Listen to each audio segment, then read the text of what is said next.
the importance of us learning how to choose love over fear. Yes. And how can we do that? Because this is going to be a powerful tool. This is like the tool we need for the next 4 years as we, this year 2020 is the implosion, is the crash, boom, crack 'em up. And I mean, I don't know what the future is going to bring. I just know the astrology. We have this 4-year period of okay, we were going that direction. Now we're going this direction. And how can we make that direction the most beautiful possible direction, which is our new world, our new way of being that includes love? Because right now there's a lot of fear. So what do you have to say about us or our listeners? How can they really commit to choosing love over fear as we move forward during these wild, wild times? Yeah, well, and maybe looking at it with a heightened perspective a bit. And I like to use the word inclusivity, because I think in a nutshell, that represents my healing work and everything that I've learned about healing and all the different, complexities that you could attach to that. But at the end of the day, it all boils down to inclusivity, which means nothing is not okay for you to experience or feel, and you learn to just sort of radically accept all of it. And when you're in that space, you actually don't create the less desirable experiences very often, because you've already communicated to your energy antenna that you're going to accept it. So there's no resistance. So there's no real magnetism for it to come into your space. So when we look at the concept of fear and we looked at the concept of love encompasses everything, which means the love needs to be applied to the fear. So how do we actually say, I love fear, and actually mean it? You have to find that loophole perspective of how the fear is simply a catalyst for you to act on something different, for you to make a different choice.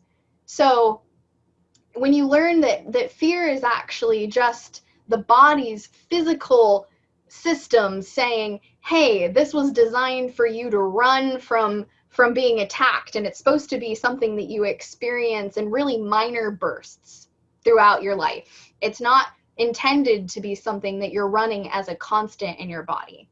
But we live in a world that's been hyper aware of this slave and slave master dynamic, which we're all opting out of right now, which is why there's a big massive detox and purge and what looks like more fear getting expressed. But that's what happens when the bodies are saying, we don't desire this anymore, we need to let this go. The body goes, great, here's all the shit we got to let go of. So it comes and rises up, right? So we've got that tangible fear that's palpable anywhere you go, whether you're by yourself, whether you're in a sea of people, even if you're in nature.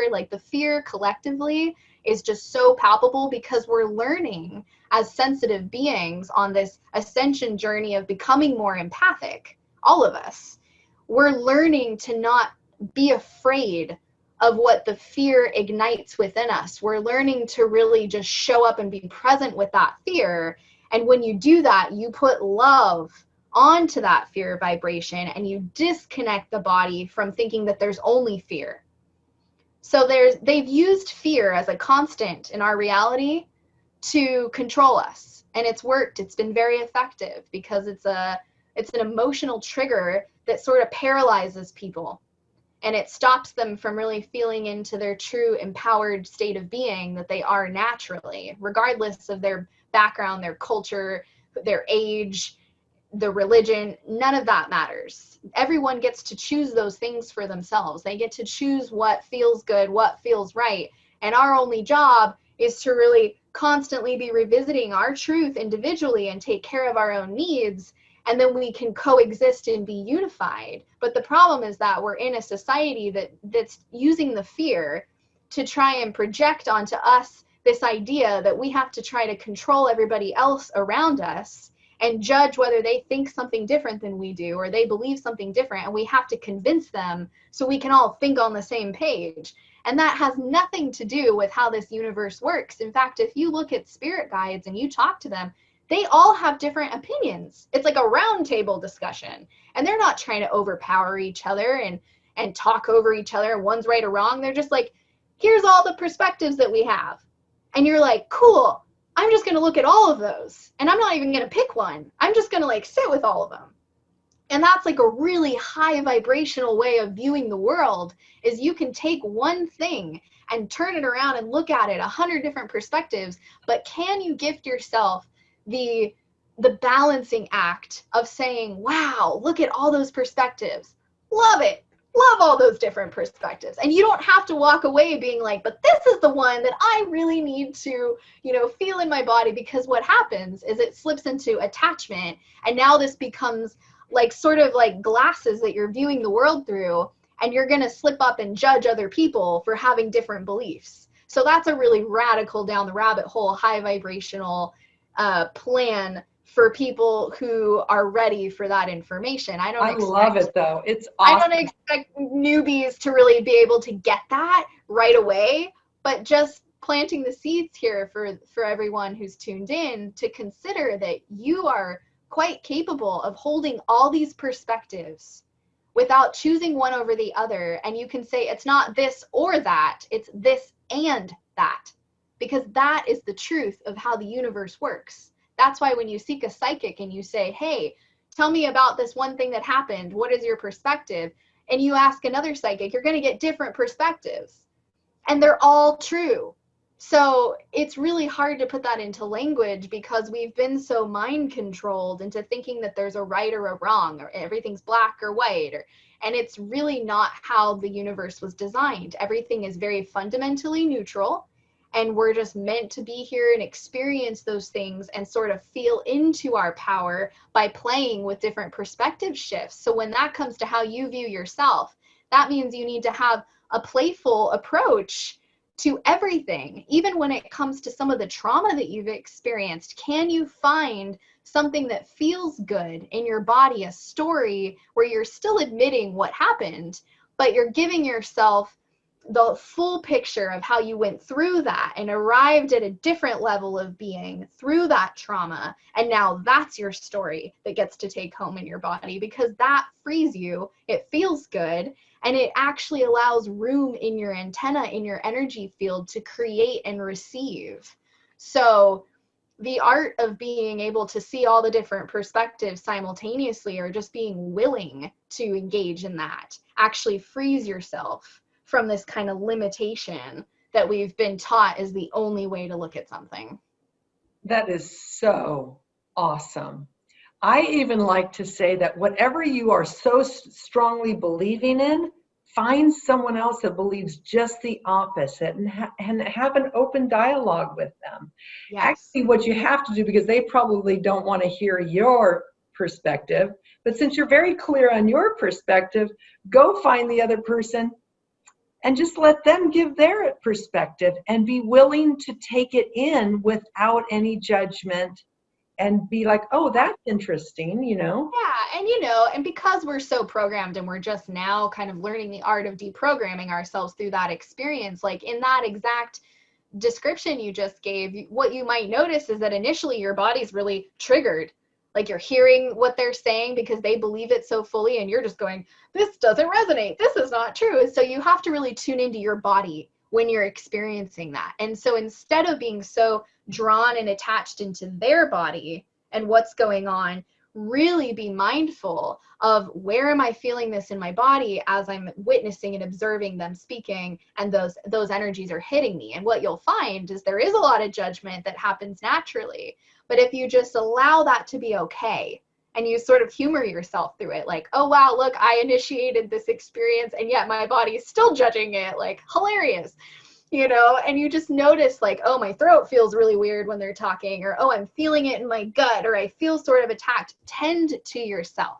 Like, that is the best way to show up for that, is really taking care of your needs. So whether that means actually placing hands there and just really like tuning into that part of your body as you're holding space for this person that's speaking and giving you their truth, you still get to hear their truth and look at their perspective and still have accountability and ownership of your truth. So you don't lose your truth by hearing somebody else's.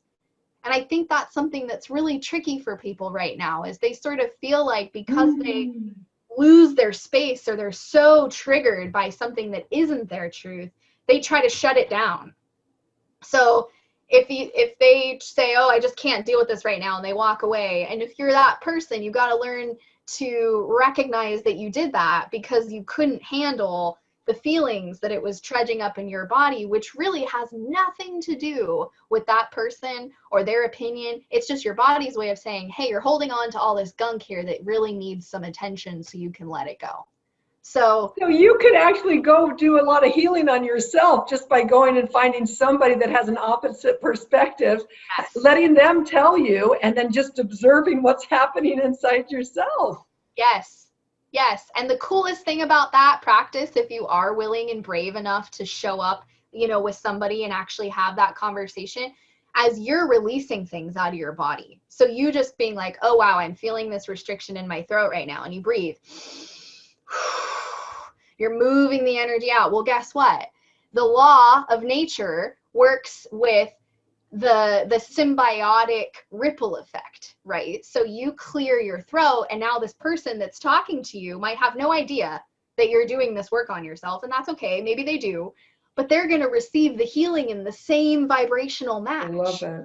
So you're rising up into a higher vibrational state together. You're co-creating that together. And as you free yourself and start to heal pieces, and you detach from the kind of archetypal matrix system of judgment and separation, you start to create a sense of unity. Even though all of the discussion is polar opposites, you're still finding this common denominator in between all of that, between you and this other person, where suddenly your body feels validated of, oh, wow, we are just different aspects of the same energy. So awesome. So I want to encourage everyone that's listening to this, that's your homework assignment. Yes. I feel I love the way you're doing the energetic on it, because it's so powerful and so needed. But a lot of people, I hear people say, well, I'm not afraid. So there's undercurrent fear that's happening. Yeah. They're not, there's fear, but they're not really aware of fear, but they're more aware of their position and how their position is right, as opposed to the fear that's actually underneath there. Well, and I'd say that there's a lot of what I would phrase as spiritual bypassing going on. So we have concepts where we go, oh, fear is bad. Like we've been taught that you don't want to be stuck in fear, because you're going to create more of it. So the body sort of thinks that if it slips into any type of fear, it's lost its power and you've totally surrendered to the dark side, So there's that unconscious version of us when we do have the awareness and the knowledge of energy, even just on a little bit. One of the first things you're going to learn is, oh, I don't want to feel fear because fear doesn't feel good. You just want to feel good all the time. So what'll happen is you'll suppress the fear and say, well, the fear's not there. Nope, the fear's not there. I'm not feeling the fear. But really, you're just like suppressing and denying this aspect that's really there to actually free you from the fear. If you're brave enough and willing enough to just actually go, oh, let me look for the fear. Because guess what? I don't care who you are or what package you're in right now. There's fear to be felt. Yes. Yes. So even if you've breathed for 24 hours straight, like there's still fear you can find and tap into. And so any sort of acknowledgement that they're not affected by the fear or not feeling the fear is a hogwash statement. And I would encourage them to look for that subconscious aspect and also look for the mental processing of, why do I think it's not okay to feel fear? Why does my body not understand that this is a temporary experience that actually empowers me? Your ability to show up and feel the fear takes the fear into a different state. It's like shining light on the monster in the closet, and all of a sudden you don't have that same trigger anymore. That's what we have to do with fear. We have to be willing to actually sit with it and feel it, so it doesn't take more power than it actually deserves. What I want to say right now is, for people that are listening, because it's really true. Some people are like, I'm not fearful. And, I'm going to just say, the whole world is going through a change. We don't really know where we're going. Yeah. And so, just like you said, if you're thinking you're not fearful, it's only normal and natural to have fear, and fear could be your best friend for transformation Yes. right now.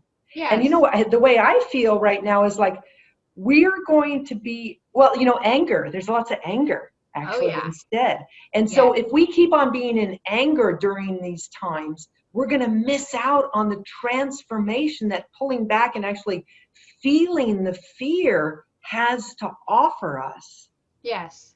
And really, I mean, in my perspective, and hopefully this resonates for people, you really can't have the higher vibrational experiences truly, like authentically, without being willing to feel the opposite in the lower spectrum of emotion. So if you've deemed fear as a bad emotion, you're trying to suppress it by just bringing in more positivity, you have to realize you've created an addiction to positivity.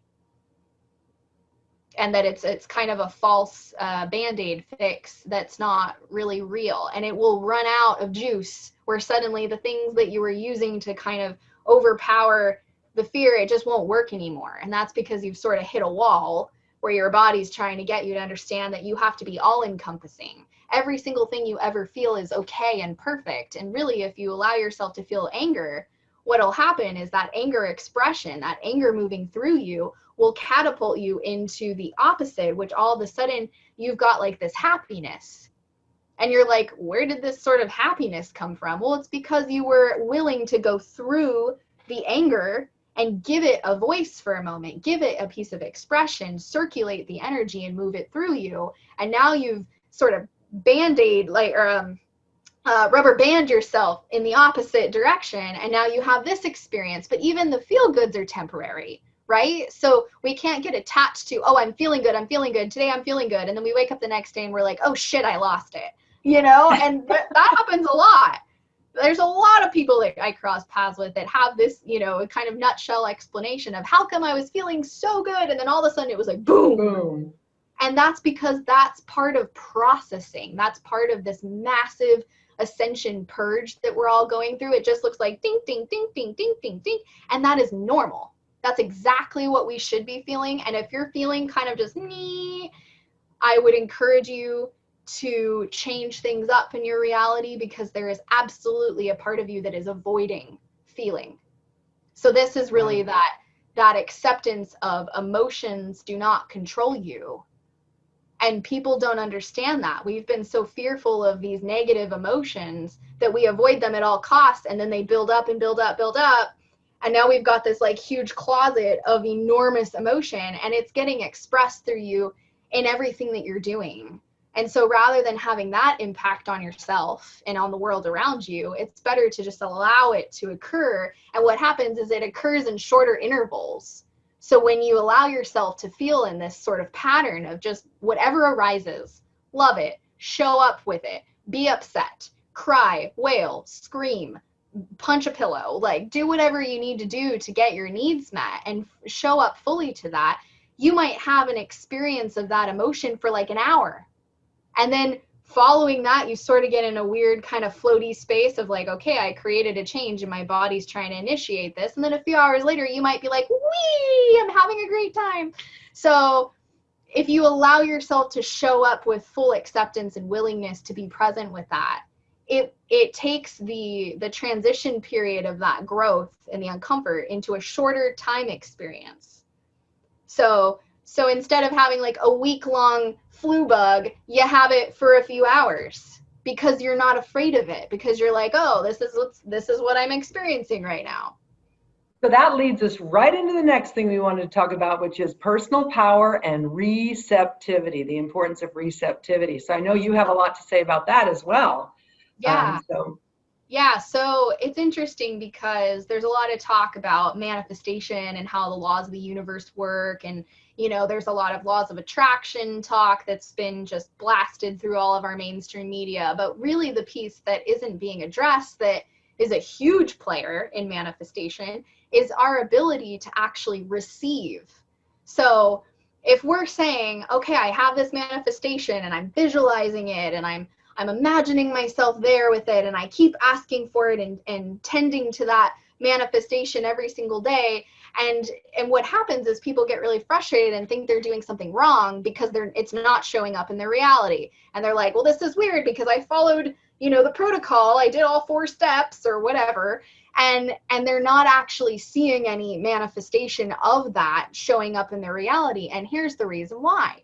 Because somewhere in your subconscious programming in your body, you have cut yourself off from receiving. And this happens when we have trauma to our heart center, because our heart center is actually where the depth of receptivity is housed. It's governed through the heart center. Wow. And if you take that concept of the heart chakra and you look at where it actually extends through your physical body, the heart chakra actually is a bit higher up, right? So like near your thymus gland is where the beginning of the heart chakra actually meets the throat chakra. Well, it follows this line through your arms and out through your palms. So your palm chakras are actually an extension of your heart chakra.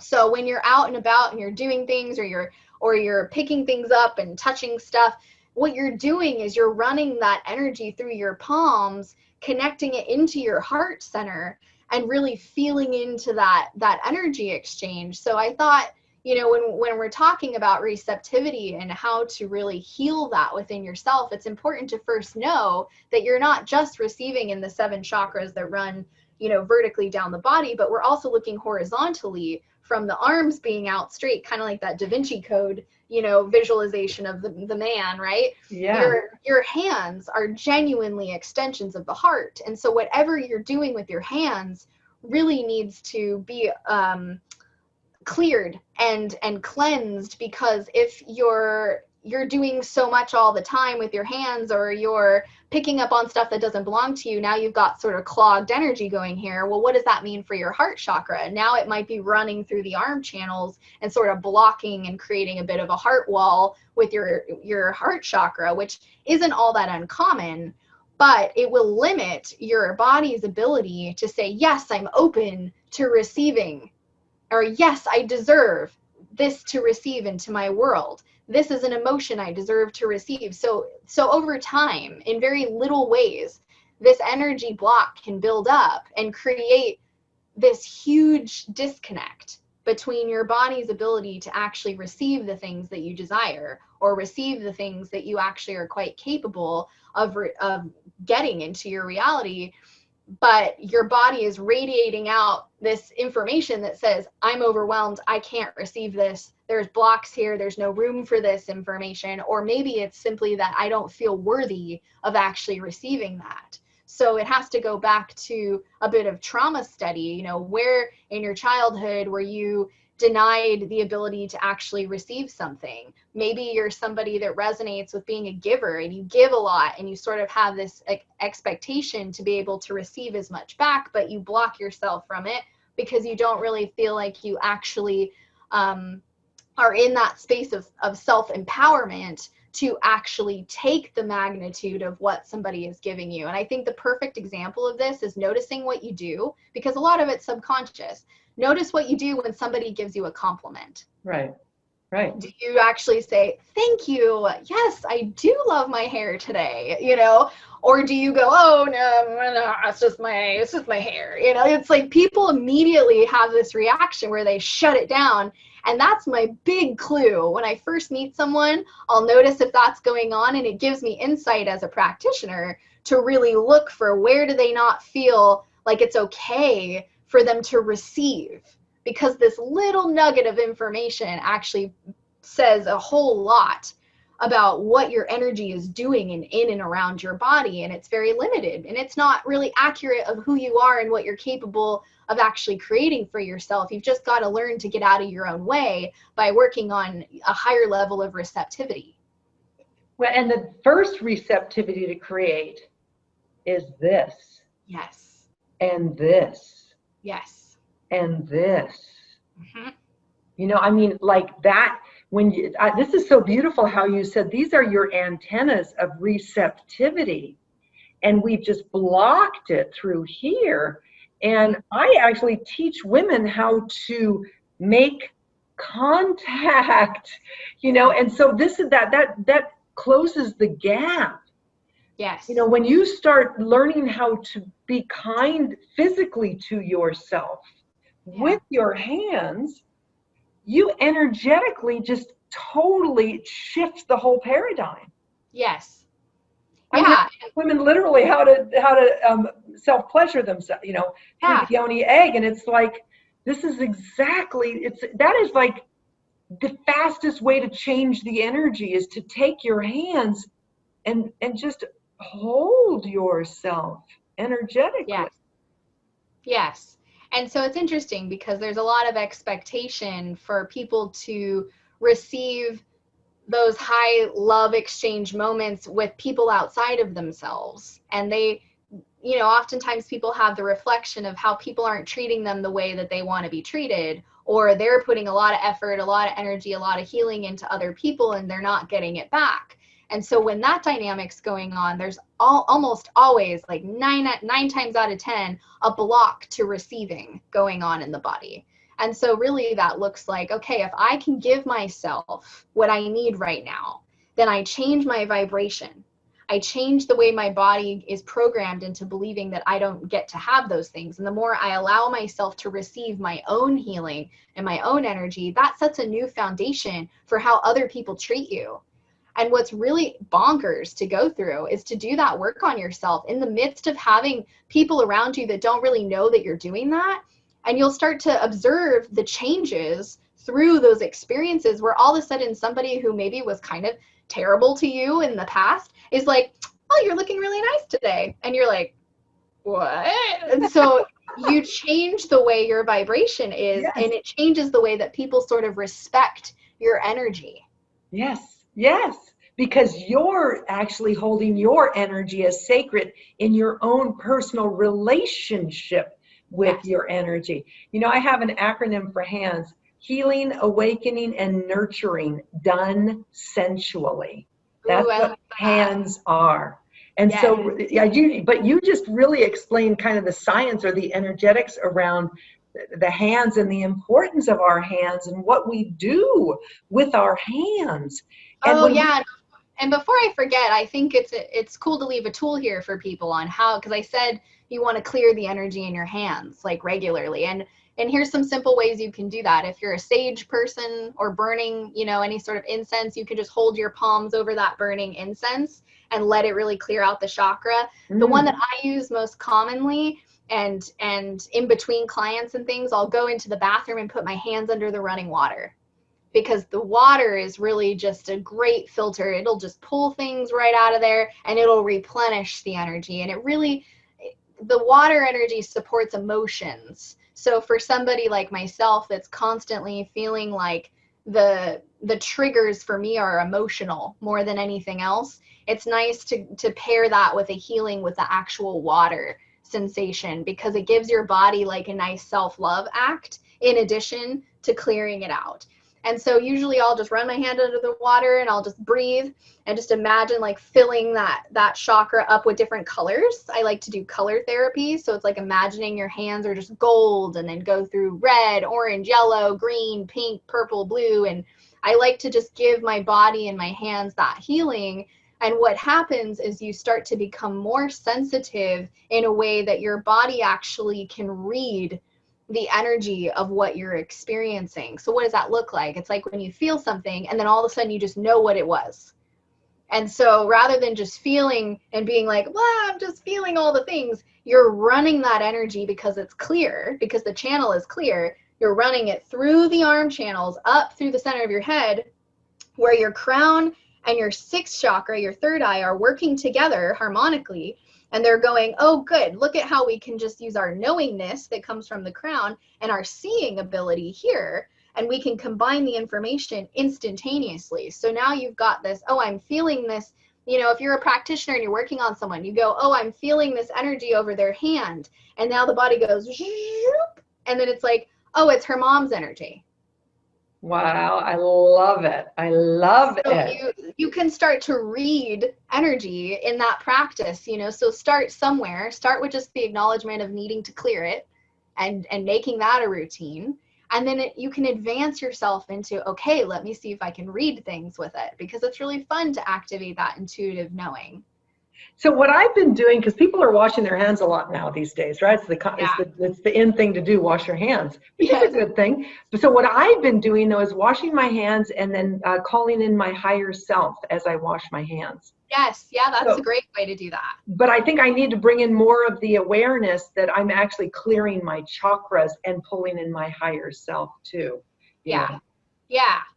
And really just kind of playing with it in the moment. Sometimes I'll be standing there doing it and I just have this inclination to do something a little bit differently. Like, oh, imagine I have a magnet on the other side of my hand and it's pulling the energy out, So when you allow yourself to just be present in that moment and not so rigid about the methodology, and you just allow your body to sort of be like, hey, this is probably most appropriate. You're like meeting yourself halfway and really intuitively healing yourself. And then you start to give more permission to that kind of spontaneous intuitive read, no matter what you're doing or where you're at or what's going on. You don't even have to be a healer or a reader to engage with that level of acknowledgement. It's really just empowering the heck out of your energy system, because you're remembering that you actually have all of this insight and intelligence in your body. And we've been so programmed and taught outside of that it's hard for us to feel what our truth actually is. But when we start to recreate that awareness through our emotional healing, through our mental healing, all of a sudden you arrive at a new foundation where your body is genuinely different. You've shifted from moment to moment, expressing the shift. And now you're a very different person, same soul, same spirit, but your body is literally changing. And so that starts to create a whole new level of discernment, where now you go, oh, I can actually trust that gut feeling as my truth. And you can't be tricked from anything outside of you any longer, because you've built yourself up from the inside out, which is a lot like what we talked about earlier as far as being able to protect yourself from other people's energy. A lot of that happens naturally when you start to really work on those things that are going on and being acknowledging of what's going on in your being. Really just taking account, like, oh, I'm really working something in my throat chakra the past couple weeks, and you're just like, interesting, I'm just going to send some love there and close my eyes and tune in and see what sort of comes to mind. Maybe it's a memory that resurfaces. Maybe it's somebody's face. You just get their energy or just awareness of somebody else. And those are all insights that your body is designed to be giving you all the time. So the more you show up to that, you create this effortless buffer in your aura between you and everyone else. And it's not in a form of resistance. It's just simply that you've owned your space. You've taken in your higher self into the physical flesh of the body.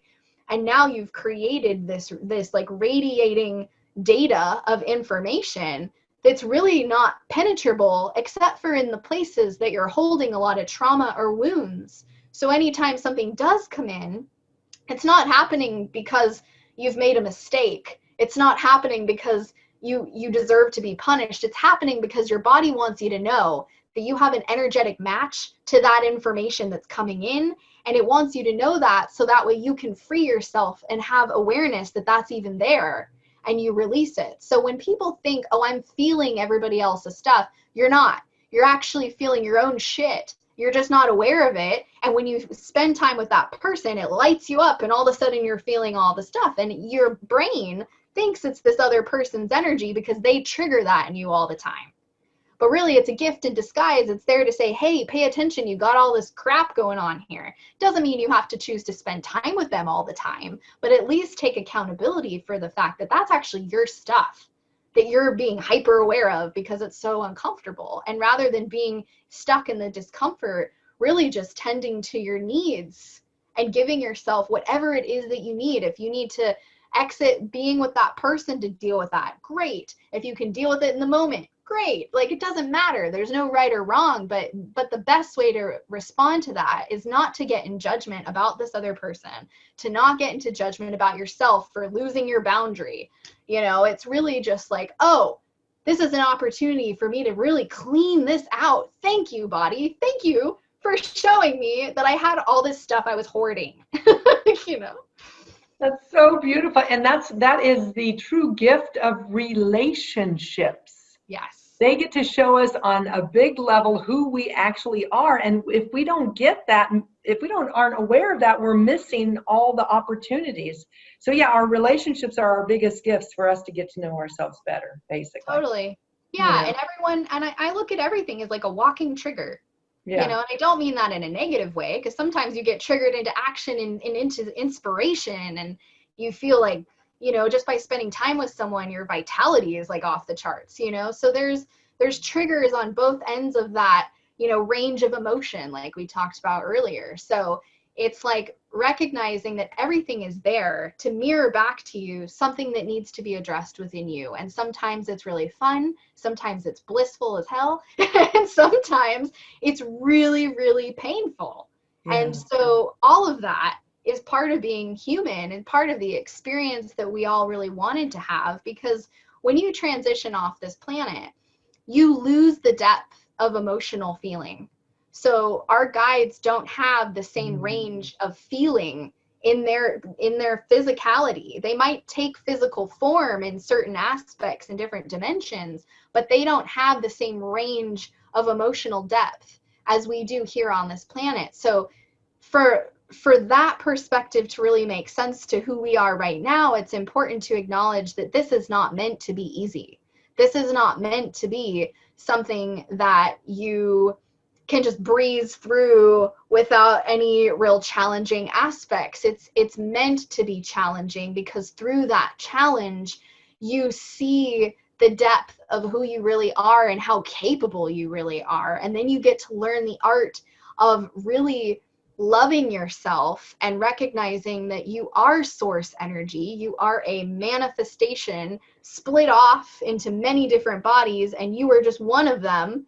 And so having that sort of worship of self from the perspective of how you are a piece of the greater whole, and you stop putting your power outside of yourself and expecting all these people to come and save you or whatever it might be, that puts your body into a different frame of reference for who you really are. And then that allows the information to take home in your body, and then you become the embodiment of your higher self. And that's what we came here to do.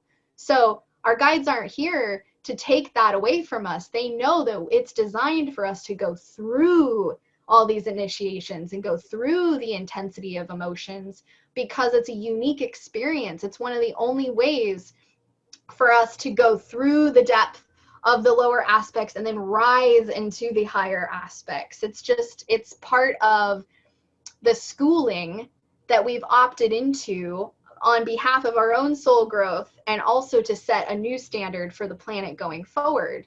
Because what the planet wants to host is really a form of what I would call hybridization, which is the radical acceptance of everyone being equal, and there's no hierarchy system, and we all get to live as how we want to live, in coexistence with each other, in mutual respect. And in that desire to live in coexisting sort of ways, we become unified. So that unification is a natural piece of the respect of it's okay for us to have different types of bodies, to look different, to act different, to have different belief systems. We can still contain the unification as long as we're not so invested in trying to fix everything outside of ourselves. Everything is about this projection that's going on internally. So our body is designed to actually use our energetic system, our chakra system, as a projector that then creates the layers of the aura around you, which is how you're communicating with the universe all the time. So when we really want to create a massive change here on the planet, it requires you to really be willing to change yourself and to really allow your focus to come right back into yourself. And it's interesting that we hit so much resistance in doing that, because we have the programming in society that says that's selfish. And then we have programming in a lot of spirituality that says that's ego. You know, and then you're like, am I a narcissist? Like, oh my God, what's happened? You know, and so when you start to really value yourself and really like worship the heck out of who you are, because you are uniquely special and you are perfect in all your imperfections, that doesn't negate the fact that you can also see everyone else's divine perfection as who they are. So you valuing yourself on such a high degree doesn't mean that you don't value all the others at the same level. And I think that's a misconception that pulls that concept teaching into a funky mixed message where people go, well, I'm kind of scared to feel that empowered or to love myself that much because it feels like a slippery step to ego. But what is ego? Ego is just your personality. It's just an aspect of your higher self being projected through your personality. So you would not be who you are without integrating your ego. You could not fully express the embodiment of your higher self without your ego as a part of you. So I encourage people to disconnect from the belief about your ego being a negative thing and having to separate yourself from ego. Don't separate yourself from ego. Integrate the ego. Give the ego a lot of love for its role that it plays here right now. That is part of how you engage and co-create with your reality. It's how you build relationships. And so this isn't an aspect of you to judge. And so I think a huge part of people realizing that they're sort of off the mark in their own self-growth is because they've hit this wall where they don't genuinely love and worship themselves. Well, because we were programmed not to, that's selfish. But also, in addition, is we're supposed to be in this certain box. I'm supposed to be, I'm supposed to have a nice house, a 3-car garage, a nice salary. I'm supposed to have a new car every year. I mean, this definition of whatever success is. But you know what? I'm me. And really, instead of trying to be that which society has told me to be, what you're really saying is stop judging everyone else that doesn't have what society says we're supposed to have, and start really spending more time discovering who's the unique you that you are. Yes. And uncover the mystery of, wow, this is who I am. Who are you? This is like what you're saying is, and anyone listening, I hope that you rewind this for the, back like 10 minutes maybe, because what you said is so profound. This is where we're headed. And the sooner we get it, that everyone is uniquely unique and that we have these multi-beings, these multi-unique beings, and just really getting to know who you are and celebrating who everyone else is instead of trying to have you be what you're supposed to be, you know? Yeah.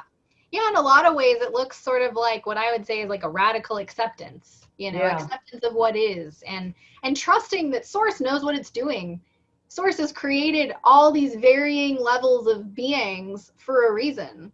And our job is not to have to get in that control seat and try to figure it all out and try to contain it or, that doesn't feel right. Or define it or even define it, Yes. Yeah, because it's constantly in motion, right? So there's a constant level of change initiating those experiences anyways, and the manifestation through you. So if you continue to really focus on the judgment, you're actually limiting yourself, and you're also causing a bit of a limitation on that other person's ability to outgrow that belief system or that dynamic. So the more you really just say, okay, I'm noticing myself wanting to change this group of people. I'm noticing this inclination to want to judge this group of people. You have to flip it around and look inwardly and go, where am I feeling resistance? Where can I be sort of matching them in a different way in my body? So you're looking for, how could this be true for me as well? And what am I just not seeing because I'm so focused outwardly that I've forgotten that anything I notice outwardly is actually just a reflection of something I need to deal with internally. So can you give an example to that? Because, I know a lot of people that are in their head. Yeah. And they don't even, and I teach people how to get out of their heads and be in their bodies, but our world supports head being. That's normal to be up in your head. And so people that are really in their head, what can they do to, number one, understand they're in their heads, and number two, the judgments. And if they're not judging out there, they're judging in here that they've done something wrong. So to our listeners, the people that are really suffering from thinking that something's wrong, or thinking that they're wrong, or that other person is wrong, or, the blame and the shame and the separation, the Democrat, the Republican, the mask, the no mask, I'm doing it right, they're doing it wrong, or I'm doing it wrong, they're doing it right. Why can't I be like them? What can you really say to people that are listening that are stuck in that paradigm? Well, what comes to mind when you ask that question is really shining light on the fact that that type of dynamic only plays out when you're having somewhat of a subconscious addiction to seriousness. So when we look at the seriousness, we can't see the playfulness. Yeah. Right? So in fact, like, you'll notice in the depth of something really chaotic going on where people are very serious, if you laugh, it's like offensive, right? So there's an interesting dynamic that plays out with people that tend to be really heady, and they take everything super seriously. Even their own healing journey becomes super serious. And so the best thing you can do to kind of disconnect yourself from that is finding ways to humor the heck out of yourself. And it humbles you. You suddenly are detached from things in a way that's hard to describe in language, but it's like you start to become genuinely neutral. To where, yeah, you can show up and be serious, but you also have this air of amusement in your space where it's like, you're not going to get tripped up and locked into this like rigidity, right? It's more like a free flow. So the best thing you can do is look for something in your space that you can actually laugh at. Maybe it's a pattern. Maybe it's like, oh man, I'm so stubborn. Like, I make the same mistake over and over and over again. And, you might have a tendency to get really pissed off at yourself in that acknowledgement. But next time you notice yourself gravitating towards being pissed off, laugh at the fact that you're pissed off.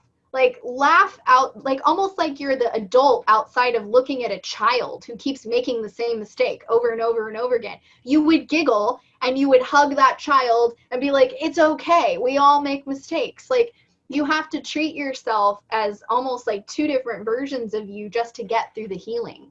Sort of take yourself into like a mothering or a fathery type energy and really give yourself that cozy acknowledgement of like, you're funny, you're being really silly right now, like you're taking this really serious, so that is what I see when I pull myself into a higher version of myself and I look at the dynamics playing out on this world. And when you're in the body, it's really hard to not take it all seriously because it feels so important, because it is important. And there's a part of us that remembers that. It's like embedded into us, and how important it is for us to be here, and how important it is for us to create this new way of life that really is sustainable, because the way we were operating before was simply not sustainable. And it wasn't integrative, and it wasn't about mutual respect. And it was definitely playing into a very limited experience that we're not subscribing to any longer. We've already collectively said we do not want the slave and slave master hierarchy system to continue to play. And so we've ended that. And now we're going through this series of purging and detoxing in relation to that choice that we made. So as soon as we make that choice on a higher level, there's a ripple effect of all the physicality having to release just to rise up and match that choice that we've already made. So when you think about the seriousness and you're noticing yourself gravitating towards all the icky heaviness of what's going on, you have to recognize that your only job is to catch yourself in the imbalance. It's like, oh, there I am getting super serious. I'm yelling at the TV. Like, how ridiculous would I look right now if my guide was standing in the corner just like, wow, look, they're yelling at that box thing that's that's talking, so you start to put yourself in a perspective of how can I laugh about this right now? And it's a stretch. When you're not used to doing that, it's really hard to do. And you might just get like a, it might just be like a barely a chuckle. And that's okay, because the point is that your desire to create change around that pattern is enough. And the more you do it and the more willingness you have to keep showing up to the humoring aspect, the more you're going to transition yourself into that being your natural response. And you're not working to have that response anymore. You simply laugh. It's like, I can't tell you how many times I've had people very serious sort of like show up and want to attack me. And my natural inclination is to giggle. And it just disconnects the energy. because you become sort of untouchable in that vibration because it's playful, because it's more true to who you actually are as a source being of light. The seriousness is actually a much lower aspect. It's more of the 3D reality construct to keep us in fear, to keep us in like some sort of limited experience. So it's hilarious when you actually have the embodiment of it to a certain degree and you get to witness how it plays out in the world. You know, like I go to the grocery store and somebody's offended because I'm simply doing my own thing and they think I'm too close to them or something, and you can see it in their body and in their face. They're in a total tizzy that I'm just existing and it's problematic for them. And so you have a choice in those moments. You know, your natural inclination might be to turn around and be like, do you have a problem? You know, and just really like, right? Or you can just simply look at them and be like, I really hope you have a great day today. I love your beautiful blue eyes, you know, and then you walk away and they're just like, because they don't know how to match the kind of playful energy that you just introduced as a response to them being like, I'm going to send some sharp psychic energy at you because I'm very unhappy with you and I need you to understand I'm unhappy. And so you have a choice in how you respond. And I always try to respond. And, you know, of course, I'm not perfect. So there's moments where I'm not great at that. But I always try to respond with that amusement. That becomes my go-to, because it seems to just be this like magic energy that sort of just fixes everything. It just disconnects it. I feel better. They feel better. It leaves them with something to really like ponder and think about. And then everyone around you benefits. Like oftentimes I'll take my attention off of that person and look at like the checker or somebody else in line and they're just like laughing. And it's like, you just brought this high vibration into a potential for that to be a real slippery slope to like this roar energy. You know, you're just not matching it. You're simply going above it. So what does that mean energetically? It means you become sort of untouchable. And that's really self-loving. For you to and transformative too. You're actually literally getting in there, and instead of matching their low frequency, you're literally shape-shifting it to a higher frequency. Yeah, and in a lot of ways, it's another aspect of giving them love as well. It's so super cool. Well, I want to continue the dialogue, but I want to end this sequence right here by summarizing it, having you do a conclusion. And I think I want to ask you another question after this, but I want to just end this segment that we talked about doing. So I want to summarize it for you and then have you do some kind of conclusion. Cool. So what we're really talking about here, and I want to thank you so much, Libbee. You rock it, babe. You are just amazing. I think I feel so honored to be able to talk to you about this. And you've got it dialed in, and you're here to really bring a greater consciousness and awareness to the planet, and you're just doing it. So the title of this sequence that we did was the empowered empath, what you need to know. And so what we talked about was how you are a creator being and the importance of the state of being that you keep yourself in, physically, emotionally, spiritually. Also how to act on your desires and the importance of playfulness and tapping into your excitement and your passion. Also the importance of choosing at this time love over fear, but that fear can actually be a source of motivation or awareness to get back to love. So don't fear. It's an important part of this big transformation. And then the other part for your personal empowerment, the importance of receptivity, of opening your channels and not resisting. So I don't know what you want to conclude with what I just said.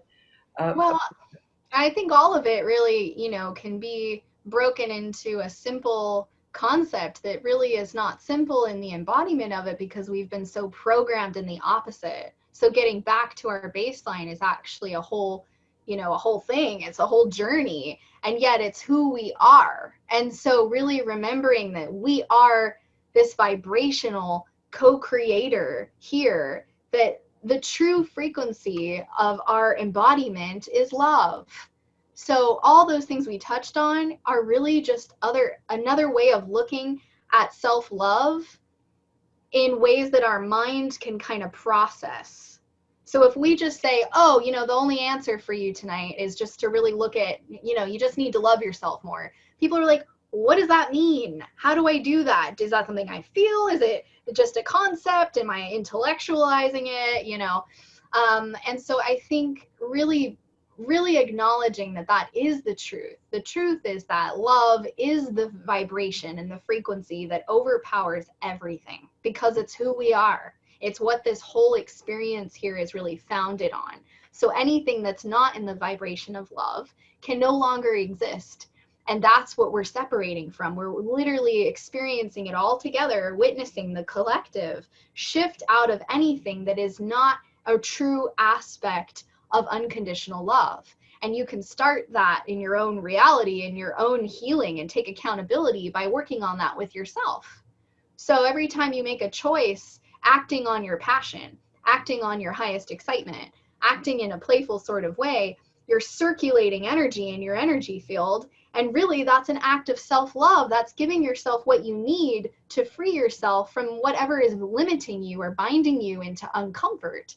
Because nothing is designed for you to be in a level of suffering in order to gain access to this blissful ecstasy. It's like, that's not how it works. The suffering is really just the part that you get to actually learn the value of. You say yes to the suffering so that way you can understand how it becomes a catalyst to a greater sense of self-love. Because you can't heal from anything without loving the heck out of yourself in order to even show up and do that. And I know everyone who's here is clearly on that path, because you wouldn't even be interested in watching this if you weren't. Right. So you are that person, and you come in with all these sensitivities, and you have the ability to heighten that level of sensitivity without fear, simply because that empowers the heck out of you. That is your superpower. You get to turn your sensitivity into something that serves you in every single moment. Even if you slip into a moment of discomfort, it's still serving you in this greater aspect of you not having to suffer for long periods of time because you're resisting the change that's happening. So you're just showing up in the driver's seat and saying, cool, I don't exactly know which path this is going to be, showing up in front of me, but I'm here willingly. And I'm showing up and being present with whatever jumps out in front of my car. And I'm going to deal with it on a moment-to-moment basis. And I'm just going to be present. And I'm going to love myself through it no matter what arises. And everyone that shows up outside this vehicle is there to teach me something. And I'm going to choose to recognize that, rather than feeling like a victim and like it's overwhelming and I'm so attacked all the time. I just want to free myself from that intensity of feeling like I'm not meant to be here, when really you are meant to be here, and you are setting a new standard for a way of being, a way of living in this world, so that way more beautiful beings can feel safe in incarnating here and understanding the tools and the modalities and the support that's really needed to actually allow yourself to be the higher version of you embodied in the now moment. Woo! I love it. I love it. This is so powerful. Okay, so we're going to conclude this section, and we're going to continue the dialogue. But I just want to, and I'm going to continue recording, but that's going to be a separate segment. And so I want to thank everyone for being here. Libbee, I want to thank you for being here. This is just like off the top, awesome, and I don't know what else to say. I think that we covered a lot. We covered a lot in this, and so Yes. I'm just blown away. So, and you know what I got the most out of it? What's that? Playfulness. Yes. Quit the patterns. Get Yes. get out of the patterns. Mix it up a little. You're literally changing things in your body, and that's why dance is probably so important. Oh yeah. Yeah, because everything's about circulating energy, and that's really just my go-to. It's like when things are feeling funky, it's an exceptional time to show up to circulate energy, and whatever that means for you. Get on a bike, go for a run, go for a walk, get out your paints. It doesn't matter what you choose, because that's your willpower saying, this actually feels like a right choice for me right now. And for you to show up with that level of spontaneity every single day is key to holding that playful vibration in your body, which is really like the next vibrational shift from unconditional love. So when we look at that spectrum, we've got unconditional love, then you've got playfulness, then you've got excitement and passion, and they're all back to back. So if you can embody that and allow yourself to that, to allow that to become your basis, even if you're doing deep healing work on yourself, like going through trauma visualization of a moment when you were traumatized, can you hold that and also hold playfulness at the same time? And notice the difference when you really sit with that trauma and you bring a playful version of you there, how easy it is to actually disconnect from holding the trauma in your body and instead sending it out back into the Akashic records where it belongs, because you don't need to hold it in your physical vessel. But it requires that playfulness in order to actually have that depth of healing. So now is a time for play, not fear. Yes. All right, so I'm going to stop the recording. I'm going to say, let's say goodbye to everyone, but I'll start it again in a moment because we're going to have some other stuff we're going to talk about. So yeah, thank you for being here, Libbee, and thank you, listeners, for being here. I hope you got a lot out of it, especially if you're an empath. And know that if you're an empath, you are powerful. And please don't forget that. You are here for a very special reason. Yes, thank you all. Thank you so much. Thank you. Namaste.